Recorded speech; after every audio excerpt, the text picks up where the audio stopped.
Assalamu alaikum wa rahmatullahi wa barakatuh. Today's Quranic wisdom, we just recited Surah Furqan and verse 20 of Surah Furqan. Allah says, وَجَعَلْنَا بَعْضَكُمْ لِبَعْضٍ فِتْنَةً أَتَصْبِرُونَ. And we have made every single one of you to be a fitna, a test and trial to others. Every one of you shares the fact that you are a fitna for other people, and other people are a fitna for you. وَجَعَلْنَا بَعْضَكُمْ لِبَعْضٍ فِتْنَةً. Groups of people are tests and trials for other groups of people. Then Allah asks, أَتَصْبِرُونَ? Are you going to show sabr? Now this ayah once again is one of those profound Quranic wisdoms that we could deconstruct and talk about for many hours, but just some brief reminders. Now first, the context of the verse. The context of the verse is about Allah sending the prophets and those who reject them. So Allah Azza wa Jal is telling the prophets that, oh prophets, you are going to be a test for your peoples, and your peoples will be a test for you. So oh prophets, you must show sabr. And when our Prophet ﷺ was accosted, was ridiculed, was rejected, when things happened that were difficult, he literally invoked the memory of the previous prophets. In one narration, when some Bedouins surrounded him and they were very crude and vulgar, he said to himself, and the Sahaba heard, he said, Musa alayhi salam was tested more than me, and Musa showed patience. So he's reminding himself of this verse, that Musa had it more difficult than me and he showed patience. This means I can show patience as well. So this verse is meant to give us a consolation when internal issues, bickerings and politics happen. And our scholars commented on this verse. Ibn al-Qayyim actually has an entire page, it's very beautiful. I will bring benefits from it. He said, and so every single group of people, they have within them characteristics that are a test and trial for other groups of people. And then he gave some examples. He said, the rich are a fitna for the poor, and the poor are a fitna for the rich. How so? If you have wealth, if you have plenty of mal, it is a fitna for you. How are you going to deal with your money? Are you dealing with it Islamically? Are you earning it halal? Are you spending it on halal? Are you giving its rights to the fuqara? Conversely, if you don't have wealth, it is a fitna for you. To be in poverty is a trial. To be in poverty is a test. How are you responding to that fitna? Ibn al-Qayyim says those in power, politicians, their power is a test for them. And those that they rule over, the ones that are being ruled, they too are a test for the ones in power. Each one has rights and responsibilities, whether they're going to pass it or not. Men and women, they are a test for each other. Men and women, they have urges, they're tests for each other. Can you control those urges or not?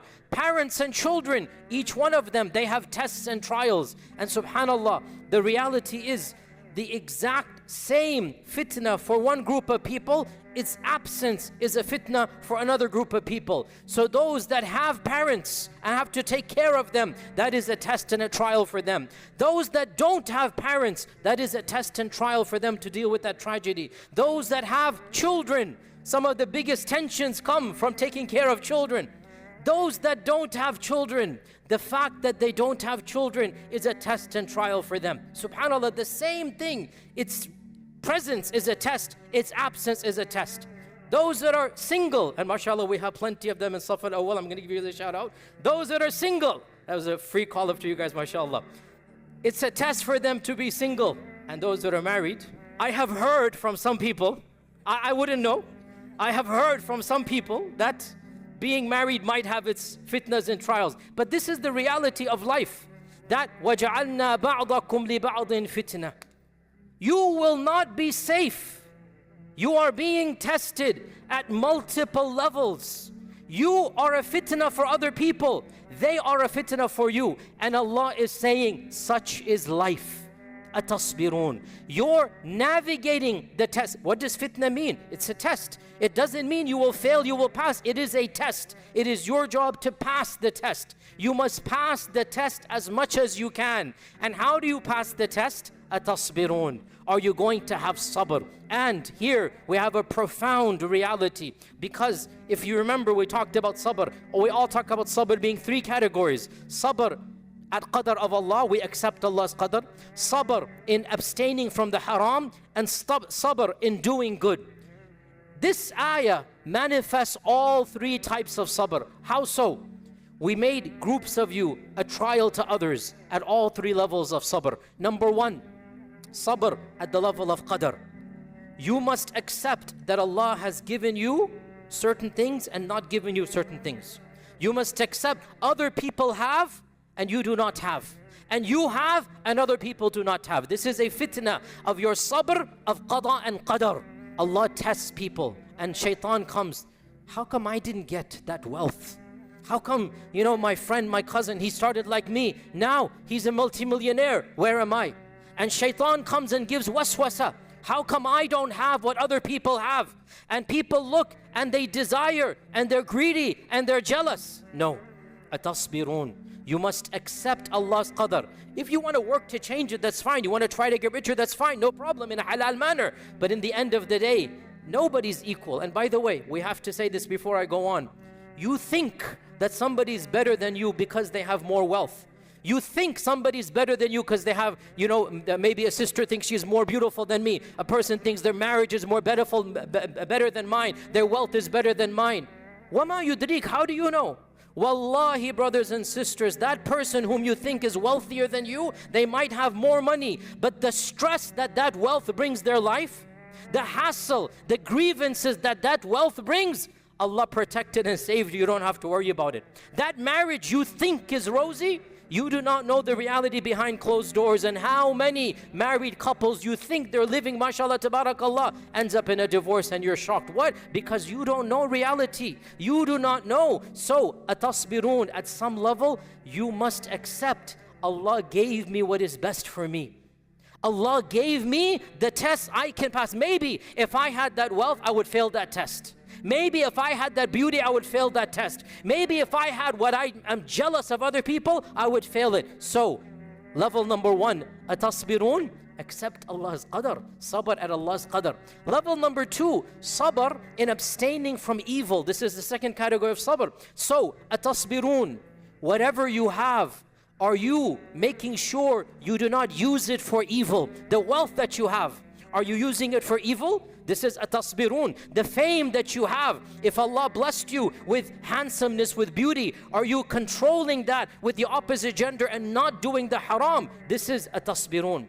And then the third category of sabr, sabr in fulfilling the rights that are due. Sabr in ta'at. And so, when it comes to wealth, atasbirun, are you giving sadaqah and zakah? Are you earning halal and spending on halal? When it comes to power, are you giving the power its due, the fame that Allah blessed you with, the power that Allah gave you? And by the way, every one of us has power at some level. Every one of us is in charge, whether it's even of our family and friends. We are all leaders at some capacity. Are we being just with those under our control? Are we giving them their rights, their due, our spouses, our children, our family and friends? So this ayah, brothers and sisters, is a profound ayah. Next time you get involved with bickering in politics, next time somebody hurts you, and wallahi, this is life. Whether it's a family member, whether it is a friend, whether it is office politics, whether it is the global situation, nobody will be safe from internal politics. You will be hurt, you will be harmed. Remember this ayah. وَجَعَلْنَا بَعْضَكُمْ لِبَعْضٍ فِتْنَةً أَتَصْبِرُونَ. And one final fa'idah, not directly linked to this ayah, but it is overall linked to the concept. Realize, just because you have a problem with somebody doesn't mean that that person is evil and you are good. It is possible two righteous people don't get along. It is possible two muttaqeen are having an internal issue. And it is possible each one of them will pass the test. Just because you don't get along doesn't mean Allah is not happy with them. Please humble ourselves. You do not represent, astaghfirullah, Allah subhanahu wa ta'ala. You do not represent the deen. If somebody doesn't like you, doesn't mean they're an evil person. The Sahaba themselves had massive issues between them. And once somebody came to Ali radiallahu anh and said bad things about Muawiyah radiallahu anh, Ali said, no, don't say this in front of me. He said, but you're fighting against him. Surely he's an evil person. And what did Ali radiallahu anh say? No, this is a problem between two brothers. And I pray that Allah makes us in the verse that وَنَزَعْنَا مَا فِي صُدُورِهِم مِّنْ غِلٍّ إِخْوَانًا عَلَى سُرُرٍ مُتَقَابِلِينَ. I pray that Allah causes both of us to enter Jannah and to remove whatever animosity was in our hearts, that we are sitting, facing on couches, reclining in Jannah. This is the spirit of Islam. Just because you don't get along with somebody doesn't mean he's a bad person. You have sabr, the other person have sabr. You can both pass the test and both enter Jannah. So brothers and sisters, remember, you are a fitna for others and others are a fitna for you. Your goal is to pass the test, and you will do it by showing sabr in all three things. Sabr in qada and qadar, sabr in abstaining from evil, and sabr in doing the good. And inshallah we'll continue tomorrow. Wassalamu alaikum wa rahmatullah.